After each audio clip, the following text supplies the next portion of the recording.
Literally before we started recording, an hour before, I read this entire book. Oh my gosh. Oh my god, so Perfect. perfect. The Little Book of Jeong. Why am I saying that? The Little Book of Chong by little Charlotte Cho. Is Charlotte Cho the Charlotte Soko Cho. Glam? Yeah, she wrote this book. Cute. Joan gave this to me as like a departing gift from Korea. Yeah. And then I was reading this and then it like sparked ideas for this conversation. So just want to give a shout out to Charlotte Cho in this book. Oh my god, so good. Now she needs to write a book about Nunchi. Yeah. I'm sure it's coming. It's like Nunchi, and then she can do Han, and then she can do Hun, and she can do all of these series. Yeah. I am drinking some sake. I do not remember what this is, but if you listen back several episodes, you can figure that out because it's the same bottle. And my snack is so random, but I'm really full because I ate Chipotle for dinner. So I just have some Starbursts. I have a bag of the Starburst that's like just the pinks and reds. So yeah, that is what I have. I've got like 3 little Starbursts here. We'll just open up a little wrapper for you. Okay.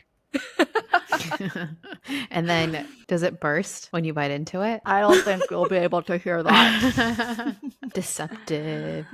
Just kidding. All right. For me, I have a little bit of igangju, which is a Korean liquor that has been like steeped with cinnamon and herbs and spices. There's like a little bit of sweetness from like pear and a little bit of spiciness from ginger. It's so tasty. So I'm going to give that a sip. So good. And then I have for snacks some sliced cucumbers, and then I slathered on some chili crisps from Momofuku, and it is so tasty. So maybe I'll do like a little ASMR here. Oh yeah. So is that your new so fixation? Garlicky. Cucumber with chili crisp? Yeah. Yeah, because it's kind of like you know how when you go to, what is it, Din Tai Fung, and they give you like the cucumber salad with like the chili oil. So it's basically that, but it's just simplified and you can have it anytime. So this is my jam these days. And you can have as much because like, you know, when you order it, it's so little. You can like put all of it in your mouth. Okay. Cool. I am doing Terra today, and I like drinking Terra, or I like drinking beer in general, like over ice. I feel like I've talked about it a few times, so I'll do that. I'm just gonna. Oh, wow. That one was waiting to pop. Wow, that was. So I'll do. Oh, I guess I could have done that. Maybe you can't hear. I heard it more when you were pouring it. And then I have little baby cornichons. They look like little like dicks. And then I kept eating it, so like there's not that much left, but peanuts, roasted peanuts. So very like dicks. Yeah. Oh yeah, exactly.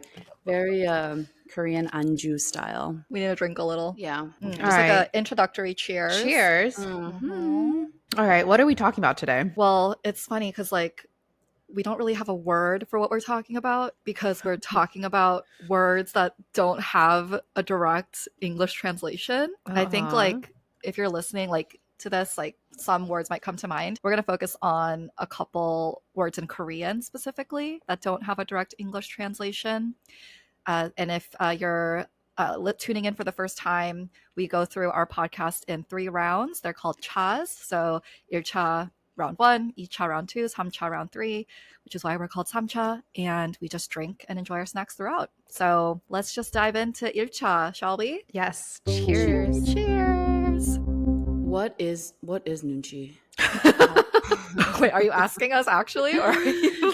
Well, it's more like, how would you describe Nunchi? So actually, one of my coworkers, my brother and I were trying to explain to our coworker who's white what nunchi is. And I think the best way to explain it is like just give an example. So we were like, you know, let's say you're at someone's house and it's like, you know, 10:30, 11 p.m. And then they just start like cleaning up the space, or they just like they like get up, do a little stretch, and like start to clear things, but they're like still making conversation. If you don't have nunchi, you would just stay and like keep staying and talking.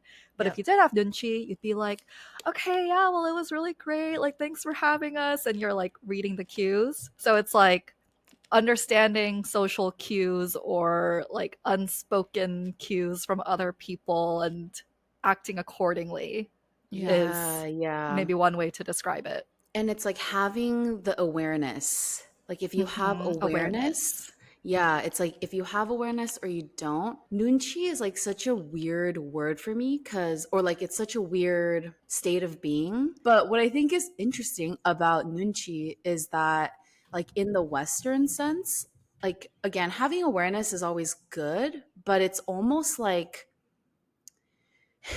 weird because it's basically asking you to like read someone's mind or like read the room and read the energy. Yeah. And like up to a certain point, that's cool. But then also like you need the other person to like, be upfront about like what their needs are, what you want, and then you like act accordingly.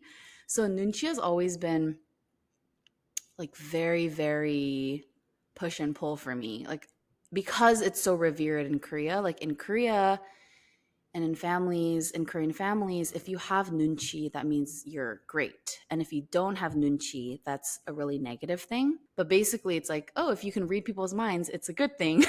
And if you can't read their minds, it's a bad thing. But it's like, is it? So it's kind of a weird scenario. There's definitely like an art to nunchi. Yes. And it's something that like is trained. I think like the way that I think about how I learned about Nunchi is like from my family dynamics. So when my mom was telling me how to like treat my sister or like try to pick up on cues if she's upset about something, or if we go to someone else's house for a gathering, she's like teaching me how to play this dance with others. And I think that like when it comes to what you were saying, Megan, about reading someone's mind, I think that there's this like baseline nunchi in Korean culture where it's like these are the things that you need to do. If you go over to someone's house, bring a box of pears, or like if they had just moved into a house, bring laundry detergent. Like that's kind of like the baseline nunchi. And then beyond that, in terms of like other social cues, it's like being super tuned into what that person's needs are, and maybe potentially like overextending yourself, which could potentially also be very it might just take a longer time to facilitate like an understanding of what that person needs and what you are like willing to give. So Yeah. from like an American standpoint, it's like maybe maybe there's like other ways around it too, or like revisiting the concept of nunchi. I think the hilarious thing is nunchi is so important in Korean culture, but then so many Koreans also don't have nunchi. Like, and an example, one example, which again, it's like it's just these contradictions in Korean culture. We talk about in another episode about how like food is a love language in Korean culture, and it's like sometimes like your mom or your mother-in-law is like trying to feed you all this food and you're like not hungry, and like even Oh if you my say God. no, like you don't want anything, they'll like no, like but like no, like here like eat this and have this, and it's like it's nice, but it's also like not in tune with what I'm saying or what I want. So that's just like, I think that's so funny, that contradiction. I was talking to my therapist. How many times am I going to say? I was talking to my therapist about this because I was trying to like think about like family dynamics and what it means in the context of nunchi, or understanding nunchi in the context of family dynamics. And it's like, oh my God, sorry, I totally lost my train of thought because I got a text. Oh, because it was It's from Amanda. Amanda. Oh my God. Hi, Amanda. Why? Oh my God, I have something in my Our editor, Amanda. Oh my gosh, totally forgot. And thinking about it in the context of also Western and Eastern. So we grew up with the Korean culture, but we also grew up in the States. And so you could honor both, and both can exist at the same time. So like for example, the example I used earlier about like, oh, you're revered because you can read people's minds, and like in the Western sense, it's like, oh, that's not good. Like, you shouldn't need to read people's minds because, grown ass people should be able to tell you like what they need or what their wants are, right? Mm-hmm. But I think like culturally, because we grew up Korean, it's okay to, what you said, Christine, like overextend to a certain point, like culturally, however you feel comfortable doing.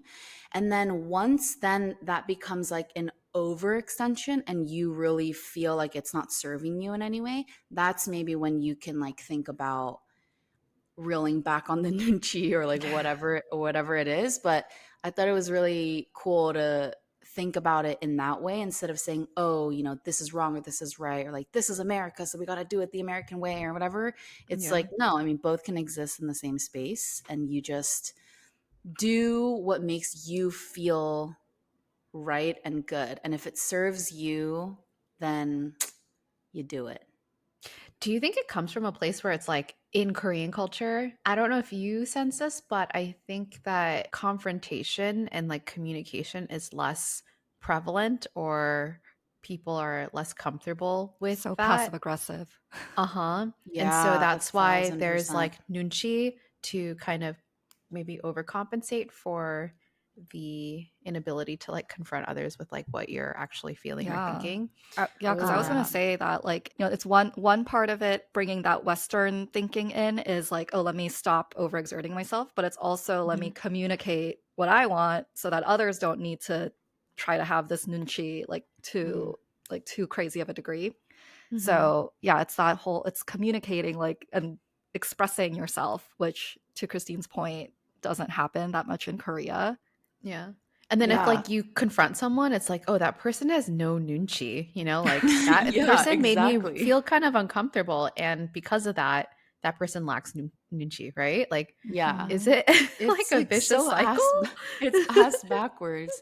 And then there's also like the thing with like in the States or like in the Western context, individuality is like very revered. So, speaking up, like you said, Christina, like and speaking up and speaking out is like very it's looked upon as positive and good. And in Mhm. Korea, there's a lot of like, what is it, communalism or like Oh. communal thinking, Collectivism. yeah, Mhm. and collectivism, where Yeah. you have this community and you shouldn't veer from community. And so whatever makes the community happy is like what should make you happy.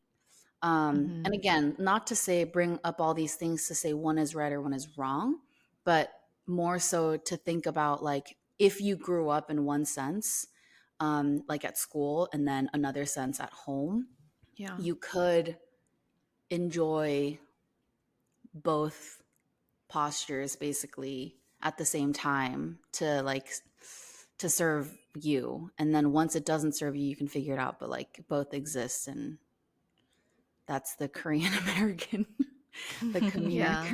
the Korean American journey.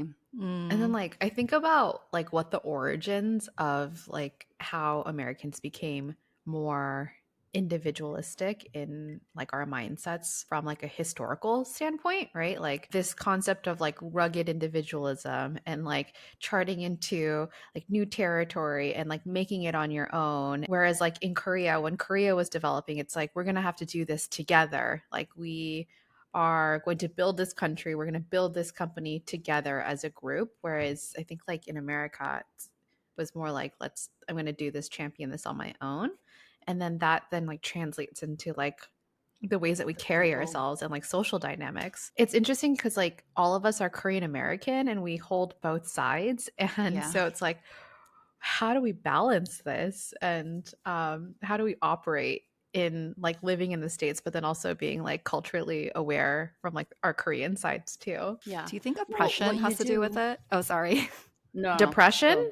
No, or oppression? oppression. Oppression. Like What do you Americans, mean? it's like colonialists, like we're gonna just Yes. like barge our way through. We don't give a shit. And then Mhm. Koreans like oppressed and like we're gonna just like keep quiet and like Yeah. look around, like see what's going Yeah. on and act Uh-huh. accordingly. Yeah, I It's like for literally sure in our think that's part history. of it. Yeah. Yes, Yeah. it's like literally in our blood. Mm-hmm. So yes, 1,000%. And maybe it's also like this is diminishing a lot of things in some aspects, but it's also probably like size. Like the US is so large that Mm-hmm. like everyone's siloed and like doing their own thing. Whereas like if you have like a community or not a community, a country that's much smaller, Yeah. um, then there's like a different way like Mm-hmm. things get impacted. Yeah. Yeah. Um, but yeah, Jesus. Is Is this there you, is Cha? there just another question. Is there an example of like when someone doesn't have nunchi that just really annoys you? Yeah. I hate when people don't have nunchi. It's like so But like irritating to me. like in a certain way, like what kind? Like what kind? Mm. Well, like vaping in a room with children is Okay, we're getting specific. Oh like my God. when you're putting people in harm and you're unaware that you're Yeah. like Mm. creating this environment. That really angers me is that like you don't have any nunchi, that like you're disrupting the space, like you're disrupting the peace, and you're like so unaware of yourself that Mm-hmm. you could put children at in harm's way. That like makes me very, very, very upset. That's not even nunchi. That's like idiocracy. Like it's just common sense. You know what I mean? Yeah. Like But there's common like the sense is difference also like between nunchi awareness. too. Is there like a difference between like Yeah, as like kinda, I Koreans? guess. Yeah. Well, I think Yeah. it's like you could have different standards of what you would Yeah. Right. consider common sense, I think. Yeah. And so I think that maybe comes into play. I hate it when there's like a long line and then the person that's like at the front of the line and, being served or whatever is just like being really slow. Like, not if it's Yeah. like not their fault, but like they're just like Right. moving really slowly or they're like blah, blah. And they're just like so unaware that there's a whole line of people that need to, get through too. Yeah. Yeah. Mine's similar. It's like when you're driving and there's like a pedestrian and like they're crossing the street, for example, when maybe they're not supposed to, like maybe they're jaywalking, but they're jaywalking like super slowly. And it's like, bro, I don't care that you're jaywalking because like I get it, like I do it too sometimes. Like sometimes you gotta get from point A to point B. Like I get you. But like get off your fucking phone and look at the road And and just run. like walk. Yeah, and like at least pretend to like, Yeah. scurry along. Like don't Yeah. be just like on your phone and like Yeah. oh God. I thought you were Maybe gonna that's annoying. say like because sometimes so I don't like it when I'm driving and then like there's someone crossing, so I have to wait to turn, and then someone Mm-mm. like honks behind me. Mm. I'm like I can't go, It's or like like if there's a car in Yeah. front of me and you can't go. Yeah. yes. Wait, Mm. I have a really funny story that's like related to this. When I was in Mhm. Korea, um, people in Korea, when they go to cafes, they order this thing called which is iced Americano, Mm. and they just want to speed and like abbreviate everything. And so for me as an American, if I'm standing in line, I'm not going to order an I peruse the menu. I'm like, oh, So what do I American feel of like you. drinking today? Yeah. And then I could tell like behind me that people are getting irritated because I was trying to figure out what I wanted to drink and it wasn't an and I was like holding up the line. So that was like, as an American, I was lacking nunchi in their eyes for like holding up the line. But it's like so common in America to just like give that person a minute, like when it's their turn. So these like cultural differences are, but then somehow it like permeated to you, Christina, where you get irritated. Yeah, because I am The looking Korean at the in you menu. is shining. I'm looking at the menu while I'm waiting, and I know what I'm. Oh my gosh! Actually, Dane and I went Right. to this burger place the other day, and there wasn't even a long line or anything, but we kind of like stood to the side like before we went up to the cashier to order. And then we like figured it out. Okay. And we got up and we ordered our thing. And the lady was like, nice ordering. Can you teach all the other customers how to order? And I was like, oh, thank you.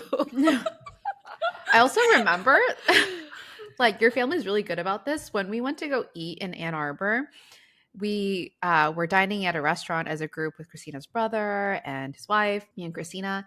And so when it was time for us to order, Christina's brother already had every single item that we wanted to order in his notes app, ready to go to like make sure that the process went smoothly. So they're like really good about this as a family. It's in my blood, I guess. It's just all about efficiency. Shall we go to Icha? Yeah, let's do it. Cheers. Cheers. I just love the way our personalities come through. Well, I think Christine should talk about Chong since you read a whole book about it before we sat down to record this episode. So it's a very easy read. The Little Book of Jeong by Charlotte Cho. And I thought about Chong a lot in terms of how it exists between us, between samcha in our other relationships with our family and our friends, and how it's sometimes different than the ways that we build relationships with maybe like our American friends or like the exchange. There seems to be something more commonly understood or like this deeper thread of bonds between Koreans that we like to call Chong. It's this deep connection. And I do think that like it, when I was reading this book, there was this little excerpt of how Chong became important in Korean culture and Korean society. And it like ties back to like a historical event. And Korea used to be like made up of working villages with farmers. And if there was some kind of drought or some kind of really bad event that took place, everyone would be at risk of going hungry for it could lead to famine, it could lead to just like the decimation of an entire village, right? So everyone worked collectively to pitch in to make sure that like the relationships existed within the villages, within the people in your community, so that everyone can kind of like survive through hard times. And so I think like that also translates to like other, I guess, like dimensions in Korean culture where you tend to make sure that these like good vibes exist with you and this person that you meet, and you try to build this chung. And I think that it's really unique in like Korean culture. I don't know if like I've actually like received this like sense of chung from like American people, but I don't know. I'd love to hear your take on whether or not you think that like Chung can also exist, or like Chung primarily exists in like your Korean mind and like your Korean relationships, and it's more rare in other like aspects that are like Korean. well, when you were describing like the example of like the villages and stuff, I don't know why, but that made me think of like Irish people for some reason. I am not Irish or anything, but I just I've always felt this like camaraderie or like connection to like between Ireland and Korea, like, or I see parallels rather, because like there's like kind of like surface level but like interesting coincidences of like being like torn apart in half, like in a way, right, where part of Ireland was then like taken over by Great Britain, and then there's also this like the thing about Ireland that's interesting is just like the sad history of like the famine, and like people are all spread out, and like there's more Irish people like in America than Ireland, but then they have this like really strong sense of pride. Like I feel like like people who are Irish are like really proud, and like people who are Korean are really proud, and like both love to drink, probably because like both are like depressed and oppressed. so so like I think again, I feel like it's these like countries and cultures that have experienced Han. like yes, And that was also like outlined in the book, was that from Han comes Chong. yes. So Well, what is Han? Can you explain what Han is? Yes. Han is like this like deep-seated sorrow that you feel in your gut, and like because Korea went through Japanese occupation, Korean War, a lot of grief built up. And so these are like these deep emotions that Koreans feel, that I guess like helps also bond with others and builds Trauma the Chong. bonding. Yeah. Or we could just label it as trauma bonding. Yeah, but that's a really good point, is that you see like the camaraderie with people from, or like Irish people. Just an example. Yeah. That's a good Maybe that's why point. Megan and Sean, you know, because Sean is part Irish, you know. Exactly. Have you guys seen The Banshees of Inisherin. I haven't, no. Mm-mm. Oh my gosh, you Is it guys good? should. It's very good because obviously the acting is really good. And I love movies where the scene, like the scenery, is a character. Like it's like part of. Mm. It's not just like in the background. Like, okay, this is where they're where it's set, but like the setting also becomes piece of like the moving form of art. And so like it's so well done, and it reminds me of this as what you were talking about, Christina, because it's sort of a metaphor for the war. And I don't want to say too much because Mm. I obviously don't want to Yeah. put any spoilers, but if you haven't watched it, you should. Mm. um but Supplemental media for you for the yes, podcast. exactly. But when Christine, you were talking about Chong, I was just trying to think of like the most simplest sort of example. And a really simple example, I think, of Chong in Korean culture is when you go, like in Korea, when you go to a restaurant, you order food, and you Mm-hmm. you let's say order four things, and you and your friends are sitting around eating this food. And in a lot of different contexts, while you're eating and drinking, let's say, like the store attendant or like manager or like waiter will come and bring you like another food item, or they'll bring you like another bottle of soju. Mm-hmm. And that's what they call like service. It's Yeah. called like 서비스, right? In Korea. And like, Complimentary. yeah, Uh-huh. it's like Yeah. complimentary, but it's not just like, oh, like some extra like chips, or like it's like sometimes they like give you like a full entree, or like they'll give you more alcohol, which like to me in the Western world, that's like unheard of. Like who Yeah, would that's do so that? true. Yeah. And like I feel like that's Chong. That's like just this like deep rooted camaraderie and like love, but it's also not even just like the positive stuff. It's like the trauma bonds that like brought Yeah. you together as like Koreans. They Yeah. just like sit Yeah. that, and like you're having fun, so like they bring out something more for you. Like I feel like that's such a good example. Yeah. A simple It's like example of this like Chong. exchange of like acts of selflessness, so that whatever like you give with like your words or like material objects, like you try to reach that person's heart. And I think that that's like the bonds that you start like to build. So you'll probably go back to that restaurant, remember that, and then remember Yeah. that person's face, and then build this like relationship with whoever served you, or at least with this like establishment, right? So that like Yeah. bond is like that bond has been established through this like extravagant plate of sashimi they gave for Yeah, free. exactly. I hope somebody who has never heard of Chong or Han or Nunchi, like I hope it's getting translated out Yeah.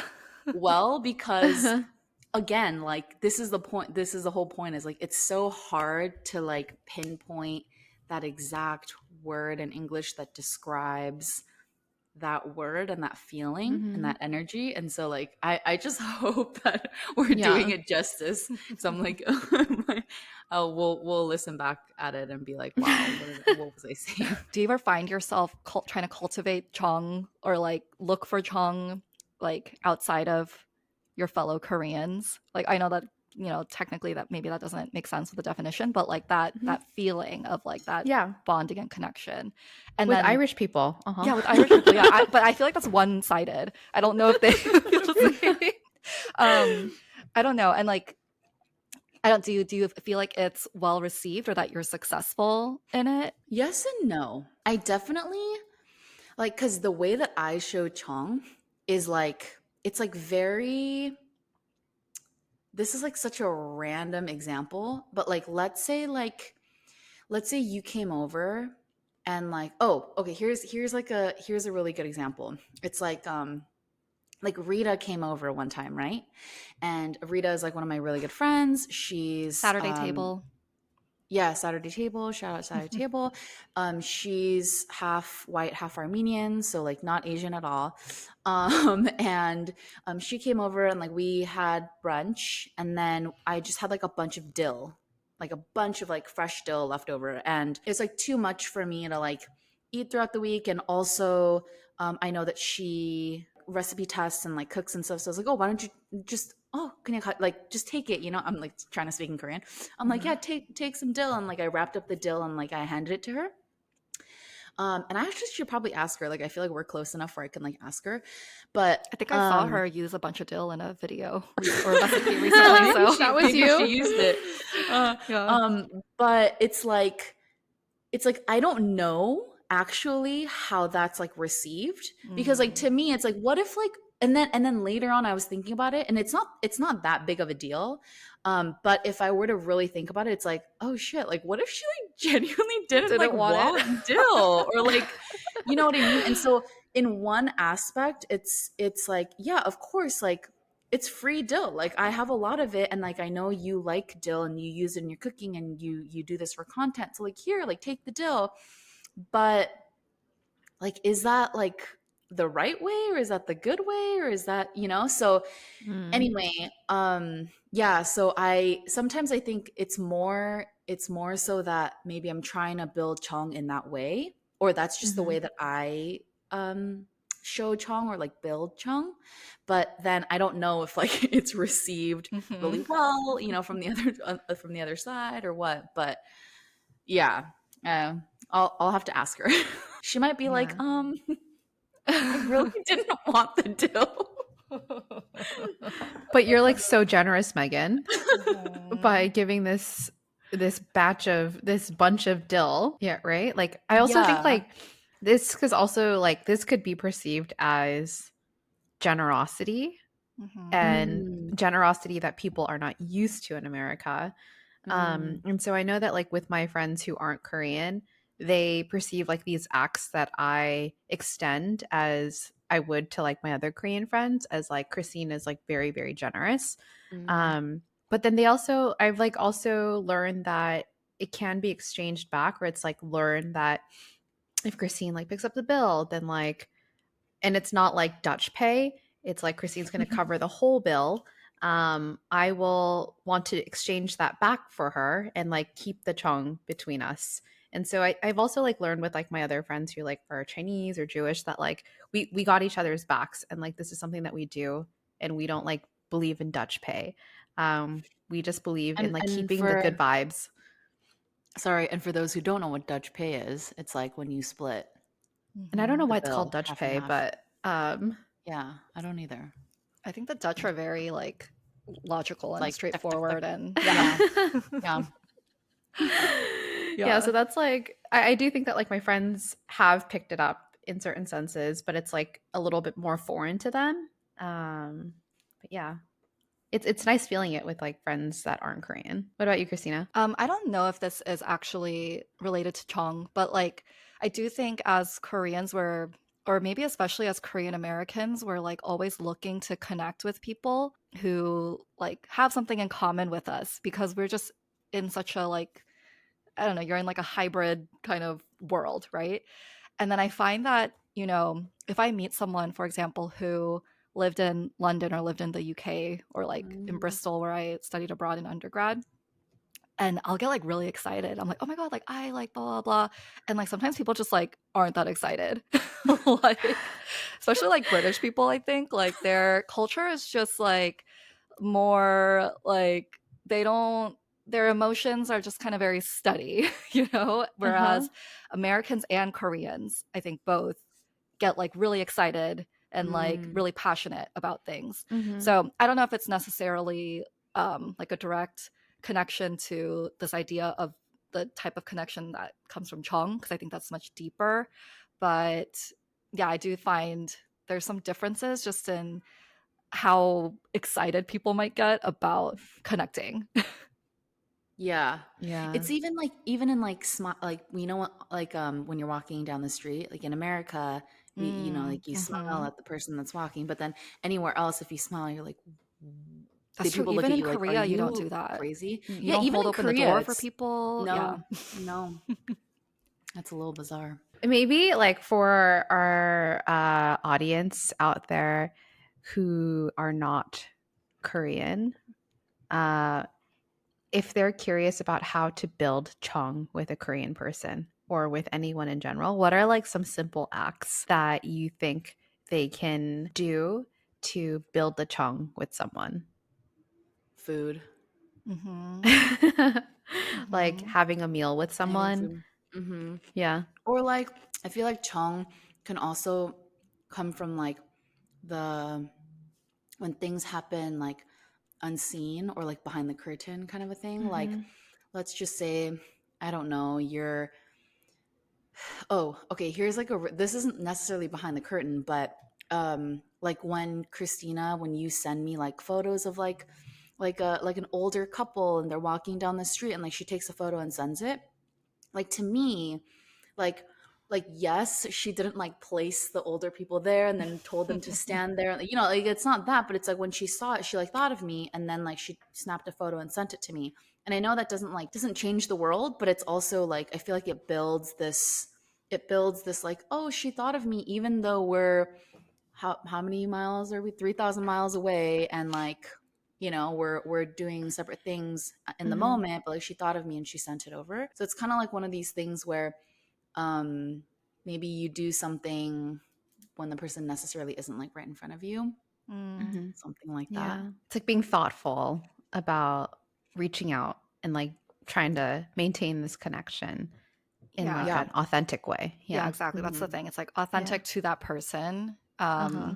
which I think it's maybe an evolution from the days of the villages where it was like, you know, you're all there together and like you're working together so that you can all thrive. But it's like now we're helping each other feel loved and thrive in that way. And it looks different for everyone. Yeah. Yeah. But Definitely. authenticity is key because like you can be fake and Oh yeah, give hell Chong, no. right? And it's like Yeah. you can do acts of, you know, like be generous with someone, but like people can also pick that up that it's kind of there's like an ulterior motive.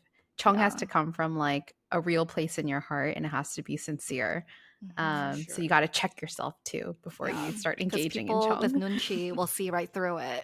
Exactly. Oh my Full God. circle. Yeah. Yeah. All right. Well, I think we should go to samcha now. Yeah. Cheers. Cheers. I love you.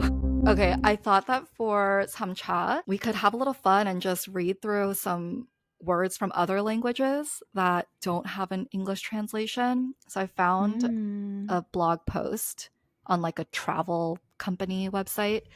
Okay, so I'm just gonna read some of these. Okay, I'm sorry for butchering the pronunciation. You're going to get it. Okay, I this believe one in you. is Waldeinsamkeit. Okay, guess what language that is first. Waldeinsamkeit. That's literally German. Yes. Yeah. It is German. That is hands down like just Thank you. My has to be German. pronunciation is great.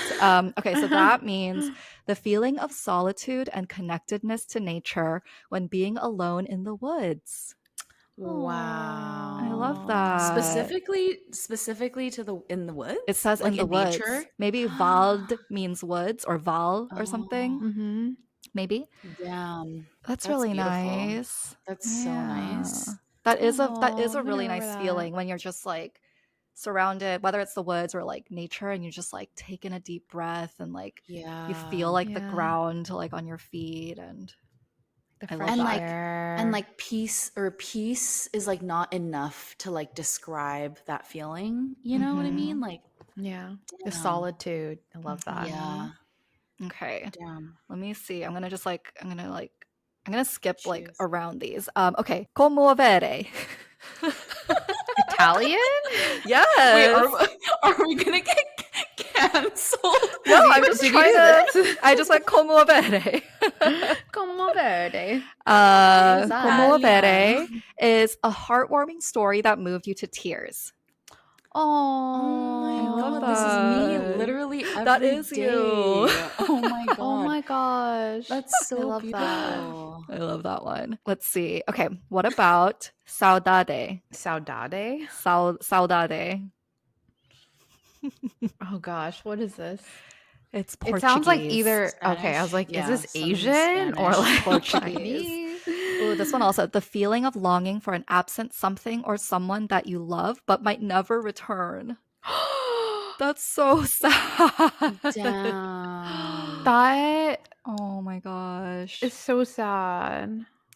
But I think it's so sweet that Wow. there's a word for that feeling. Yeah. Yeah. Something or someone that you love but might never return. Wow. Oh my God. There's like other descriptions here from the person who wrote this blog post, and they're like, there's nostalgia, melancholy, love, happiness, sadness, Mm. hope, emptiness, and desire. All the feelings of a lifetime in one word. Oh my gosh. Damn. Saudade. That actually it actually does remind me of Chong.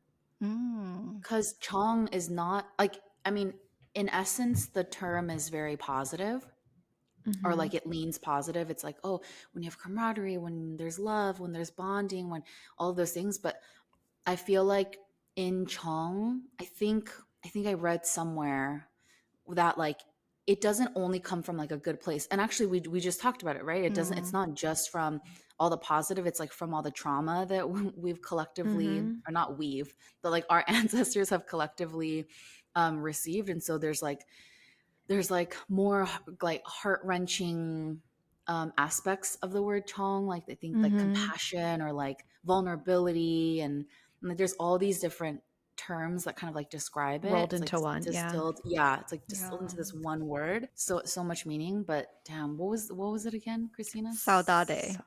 Saudade. I love that word so God. It's much. great. Okay, Wow. let's do a couple It's very more. poetic. This one is Yuan Fen. That's Chinese. Mandarin. It is the fate between two people, which I think is interesting Beautiful. because did you guys watch Past Lives? Yeah. That's like basically inyon, kind Inyon? of, Oh, or it's like inyon. inyon is Uh-huh. like the history like intertwined that like brought you together or whatever, but it's like similar. Something The with an fate, onion. yeah, the fate between two people, like it's like the Yeah. destiny. You're destined to be together, which is like Oh, very that's similar Inyon. to Yeah. Oh inyon. my gosh, you guys, you know that one scene in Past Life? I'm not going to give anything away because, like, if anybody hasn't watched it, you should. But that scene at the very end, obviously, when Oh they my god, walk yeah, out yeah, and wait for the Uber or the yeah, Lyft or Yeah. whatever, Yeah. like the tension, my God. I was yeah. like, I know. I was like, what's gonna happen? It was like so long and just like that. I don't know how filmmakers like capture things like that. It's so, because it's like you can't teach that, you can't embed it in, you can't CGI it in, you know what I mean? So Yeah. it's just crazy. But anyway, There's there's no another words. there's another one to watch. Yeah. So Banshees Banshees. and Past Past Lives. lives. Okay, I'll do one more. Maybe Christine will know how to pronounce this one. Ooh, okay. Dépassement. Is it French? Dépassement. I don't know. Let me go to this list. It's Depayssement. I'm gonna guess it's dépassement. It's dépassement. All right. Uh-huh. And that means the feeling that comes from not being in one's home country, being a foreigner. Wow. Yeah. And then in the like Oh. bloggers or writers description, they were like, it's like a flower uprooted from a lovely garden and thrown into a small pot by a windowsill. Ooh. Doesn't it kind of sound like displacement? Yeah. Oh, maybe that is like where it comes from, or Yeah, they maybe. share. Maybe. Yeah, maybe it's that, but like it just displacement doesn't like describe fully the feelings of The like actually the being oomph in the word. displaced. Yeah. Mhm, Yeah. Yeah, mhm, yeah. mhm. Dang, so beautiful. I know, I love it. I could look at. What was your favorite one? Oh my gosh, there's some. I don't know. I think Saudade was really good. Yeah, There's some other for ones here sure. too, but I don't think we have time to go through all of them. But just another little piece of homework is just look up, words that don't have an English translation, and it'll Because be a it's beautiful time. universal. It like Yeah. spans across all cultures, not just Korea Yeah. or Korean culture. Mhm. Everyone has their little special And special that's how secret we words. build our Chong, is like learning about these Yeah. emotions that exist in other cultures. Yeah. That's right.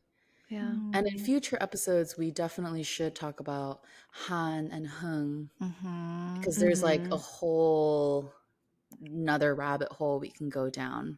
So many beautiful, like deep rooted words that I we can love go it. over. And we'll look at some other ones at that episode too. We'll like part two of going around the world. So love this. Love it. Well, the Chong between us guys, it's just everlasting. So everlasting and so strong forever. Cheers. Cheers. Cheers. Please go follow us and message us, email us. We're still waiting for your messages. Show Build us the Chong with us. Yeah. Exactly. Samcha podcast everywhere. So go say hello. All right. Thank Bye. you. Bye. Bye.